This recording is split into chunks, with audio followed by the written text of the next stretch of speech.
Thank you very much, Chairman. Honorable members, I'm honored to have the opportunity as Commissioner-designate for Neighbourhood and Enlargement to present you today my vision for our future relationship with our neighbors and partners. First, allow me a few words about myself that are relevant for better understanding my vision for the task ahead if I'm confirmed by this House. I was born in communist Hungary. Members of my family were victims of persecution after 1956, the revolution that was brutally crushed by the Soviet army and the communist regime. This has formed my conscience ever since, from very early childhood. The fall of communism opened the way for Central and Eastern European countries to rejoin free Europe. I belong to the young generation of Hungarians who made it a reality. The 2004 enlargement was a dream come true for us. Ever since, I have been working on making it a success. I have served my country and the European Union in different positions.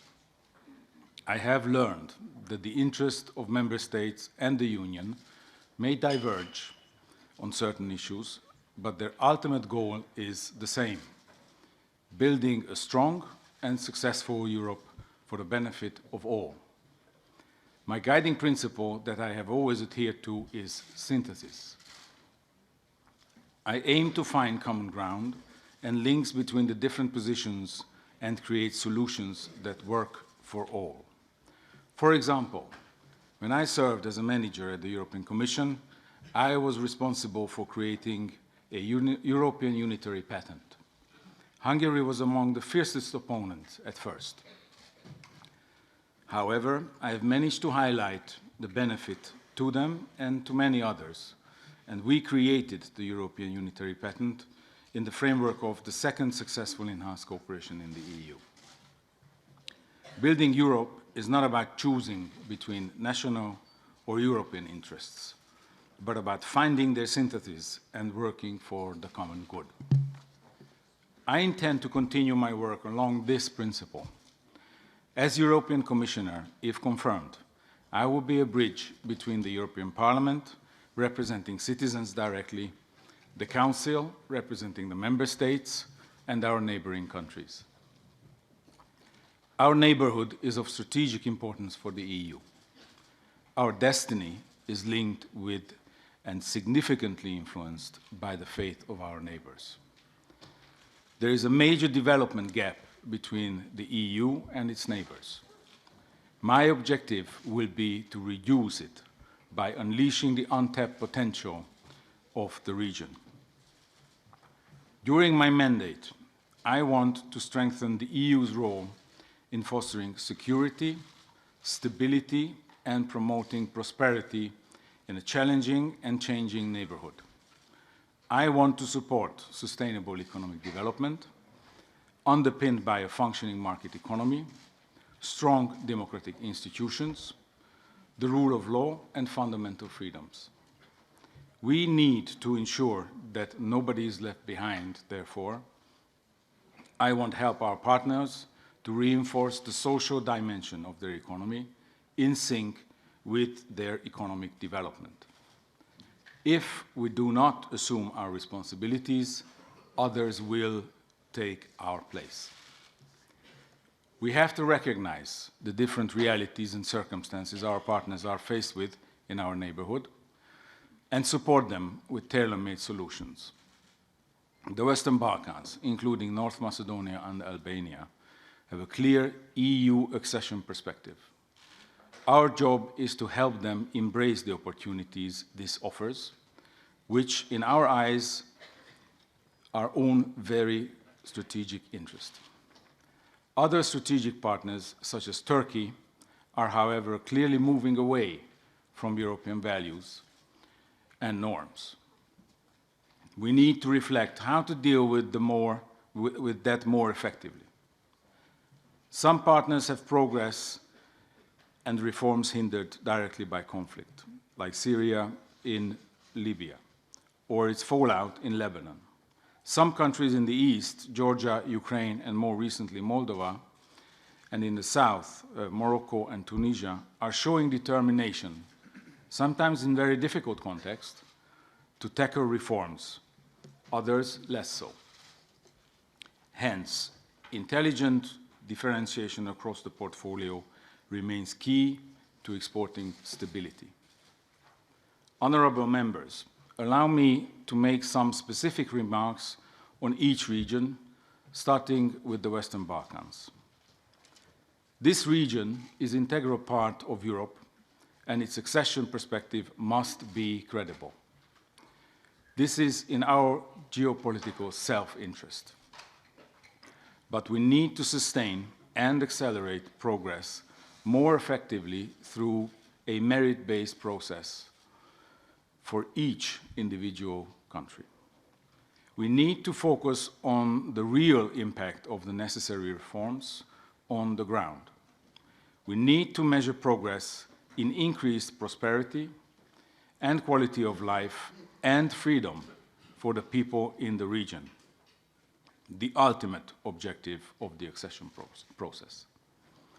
I intend to increase the pace of structural and institutional reforms with a strong focus on the fundamentals of the rule of law, economic development, the functioning of democratic institutions, and public administration reform.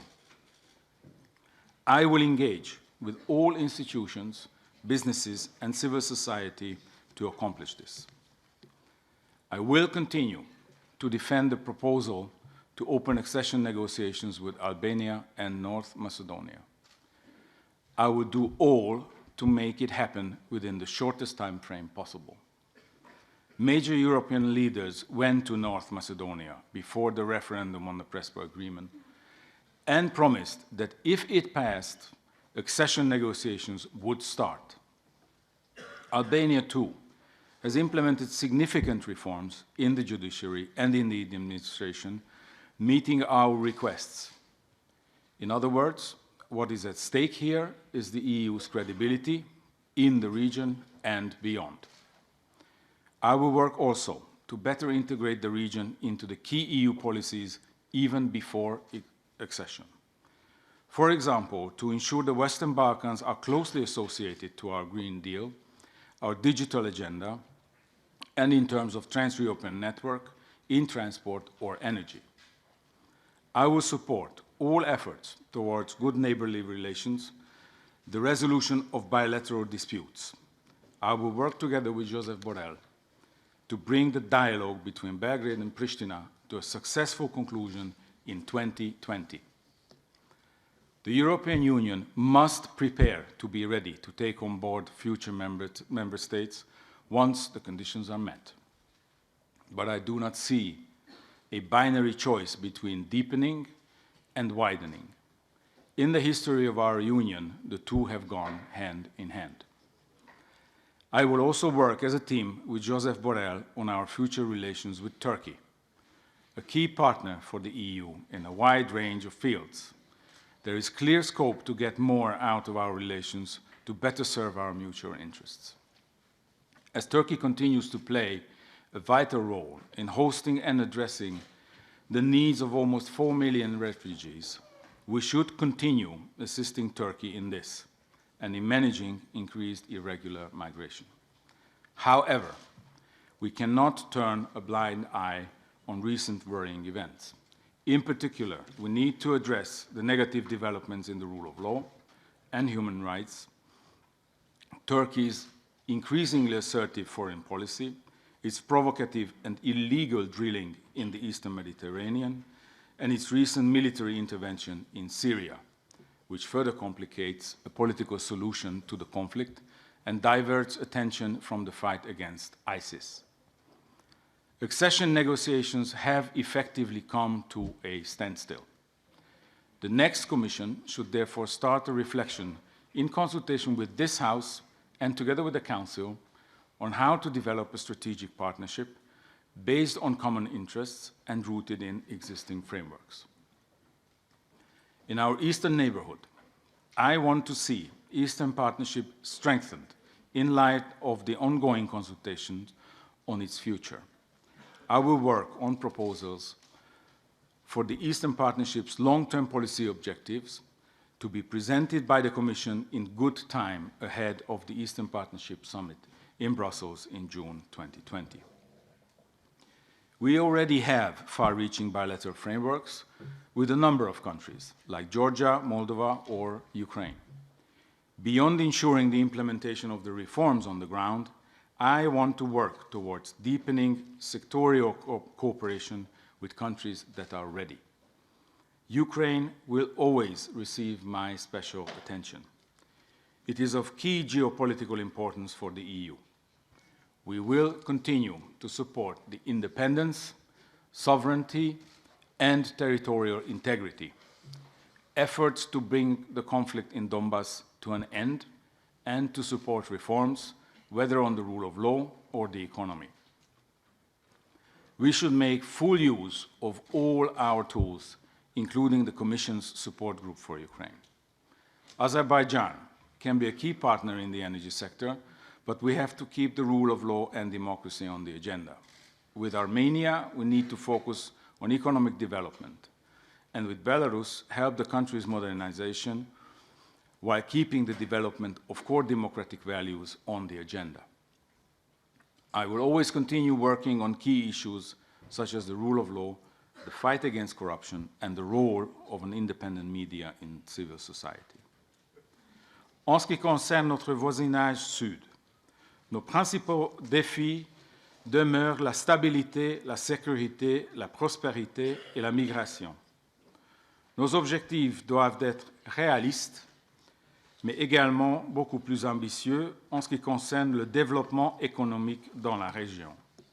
Grâce au principe de plus pour plus, nous encouragerons nos pays partenaires à atteindre leurs objectifs de réforme. Je m'attacherai en priorité à promouvoir à leur côté la bonne gouvernance, la protection de l'environnement et du climat, ainsi qu'une approche plus efficace des questions migratoires. J'accorderai une importance absolue à la croissance économique et la réussite des politiques d'emploi, en particulier vis-à-vis des jeunes. Pour réussir, nous devons mettre à jour nos priorités en prenant compte les besoins et les intérêts propres à chacun de nos partenaires.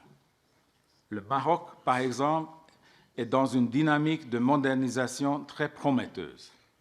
Nous devons le soutenir tout comme la Tunisie et la Jordanie. En coopération étroite avec Joseph Borrell, j'ai l'intention de formuler rapidement de nouvelles propositions pour les priorités de partenariat pour intensifier nos relations avec ces pays, engagés dans les réformes exigeantes. Les relations avec la Libye et la Syrie sont plus complexes. Le premier de mes objectifs sera de travailler à rétablir et protéger la paix et la stabilité en coordination avec les Nations Unies. La stabilité de l'Égypte est également essentielle pour l'ensemble de la région. Nous continuerons à soutenir les réformes économiques et politiques. En même temps, nous continuerons notre dialogue étroit en matière de droits de l'homme. Nous allons travailler sans relâche, enfin, en partenariat sur la migration avec nos partenaires du Sud. Nous utiliserons tous les instruments à notre disposition pour atteindre nos objectifs. Nous mettrons l'accent principalement sur la lutte contre le chômage des jeunes. Nous lutterons également contre la migration irrégulière, la traite des êtres humains et le trafic illicite de migrants. Cela doit aussi inclure le soutien au contrôle des frontières, des mécanismes de réadmission et de retour qui fonctionnent. Une meilleure promotion de la mobilité et des programmes de migration légale nous sera également mutuellement bénéfique. Nous devons soutenir le Liban et la Jordanie, deux pays qui accueillent un nombre très important de réfugiés. Nous devrons enfin soutenir les retours volontaires en Syrie si les principaux fondamentaux liés au retour volontaire, sûr et digne des réfugiés sont respectés en étroite coordination avec la Haute Commissariat aux réfugiés des Nations Unies. Honorable members, to help support the EU's policy objectives in the regions bordering the EU, let me summarize our 4 key deliverables for the next years. First, we need to open accession negotiations with North Macedonia and Albania. This means fully standing by a clear accession perspective and the principle of own merit. At the same time, we need a more effective negotiation process and refocusing preparations to accelerate tangible results for people in their daily lives. This means enhancing our support for reforms, substantially increasing our financial and investment support, with the aim of improving the economy, trade, education, and travel conditions. Second, we will have the Eastern Partners countries implement structural reforms and strengthen their economy, stability, and security. We will continue to stand by the territorial integrity of Ukraine and strengthen its resilience. Third, we will renew our partnership with the Southern Neighbourhood based on the more for more principle, while focusing on economic development of our partners. Fourth, we will make full use of the Neighbourhood Development and International Cooperation Instrument and the Instrument for Pre-Accession, increasing their focus on investment. We will also strengthen cooperation with the international financial institutions to support structural reforms. Chairman, honourable members, if confirmed as Commissioner, I will seek ongoing and close cooperation with this House, working closely with this committee and other relevant committees.